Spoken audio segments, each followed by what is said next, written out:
ॻाल्हायो जे माण्हूअ जो जे शइ सां ताल्लुक आहे उन जी आजो तादाद जी मायना कान्हे 100 हुजे 1000 हुजे जेकॾहिं उन मां का मिस हूंदी त उनखे उनजी ख़बर पइजी वेंदी आहे। ही आम दुनिया जे मक़रार जो किस्सो आहे ऐं मोहम्मद करीम त रब जो महबूब नबीअनि जो सरदार आहे। उनजी बसीरत केतिरी हूंदी, उनजी बसारत केतिरी हूंदी, उनजो शान केतिरो हूंदो।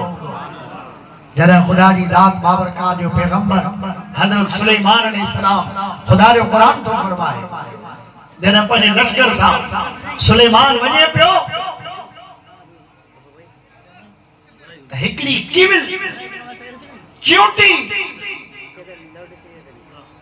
उनखे ख़बर पई त सुलेमान नबीअ जो लश्कर थो अचे। उन चूंटीअ कीविल पंहिंजे ॿिन दोस्तनि साहिरनि ॿिन चूटियुनि खे लश्कर वारनि खे चए पई त जल्दी कयो पंहिंजे ॿिरनि में सोराखनि में घरनि में घिरी वञो सुलेमान नबीअ जो लश्कर थो अचे इहो तव्हांखे जी भाटे न वञे। ॻाल्हि सम्झो था तव्हां हिन जाइ ते का कीविल हुजे उहा ॻाल्हाए हिम्मतदार ॿुधंदो हुनजो आवाज़ ॻाल्हायो हे छोकिरो थोरो वेझे वेठो आहे हे ॿुधंदो ॻाल्हायो भला मां अञा वेझे आहियां मथां वेठो आहियां मां उन कीविल जो आवाज़ ॿुधंदुसि। ॻाल्हायो भला तव्हां ज़िंदगी में कॾहिं कंहिं कीविल जो आवाज़ ॿुधो आहे? हालांकि कीविल कॾहिं तव्हांजे मथे ते बि चढ़ी हूंदी, कॾहिं तव्हांजे मुंहं ते बि चढ़ी हूंदी, कॾहिं तव्हांजे कन ते बि चढ़ी हूंदी, आहे या कोन? तव्हां मां कॾहिं कंहिं ॿुधो आहे आवाज़?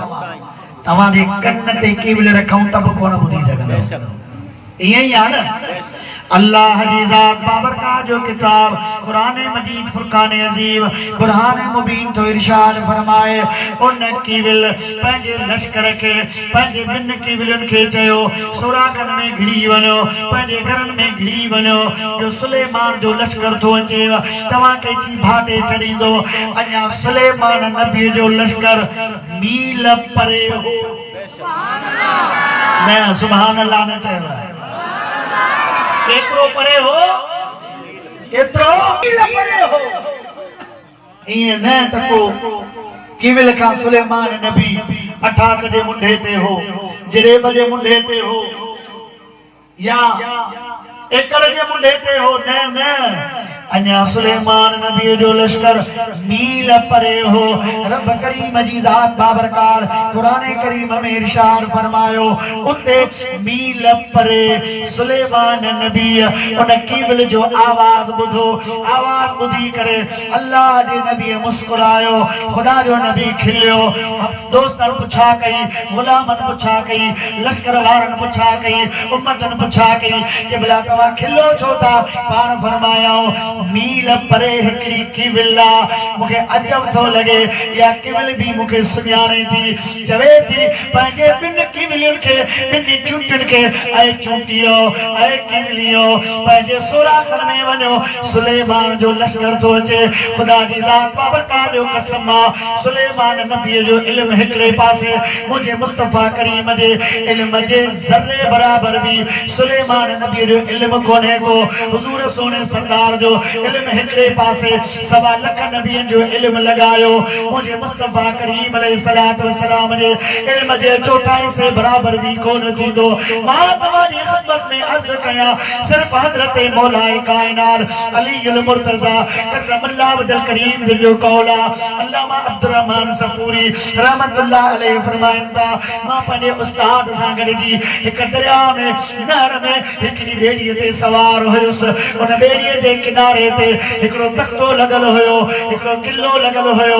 उन किले ते हिकिड़ी झिरकी वेठी, मां ॾिसां पियो मुंहिंजी ॿेड़ी हले पई, जीअं ॿेड़ी झुके पई, पाणी मथे थिए पियो त उहा झिरकी उन पाणीअ मां चूच भरे पाणी पिए पई। वरी ॿेड़ी मथे थिए, झिरकी पाणी पिण छॾे, वरी जॾहिं ॿेड़ी लुॾे हेठि थिए, पाणी चोलीअ ते मथे अचे, वरी चूच ॾेई पंहिंजी चुंब ॾेई करे उहा झिरकी पाणी पिए पई। ख़ुदा जी बाबरकात जो कामिल वली थो फरमाए, मां पंहिंजे उस्ताद सां वेठोसि, मुंहिंजे उस्ताद इहो सारो लका ॾिठो, ॾिसी करे मूंखे फरमाइनि था अब्दुल रहमान ॿुधा इन चूच इन झिरकीअ केतिरो पाणी पीतो हूंदो, हिन समुंड मंझां मुअर्ज़ कयो क़िबला छा पाणी पीतो हूंदो हिन झिरकीअ, चंद केतिरा पीता हूंदई, ही त समुंड आहे, हिन जो त को काठो कोन्हे, हिन जो त को अंदाज़ कोन्हे को।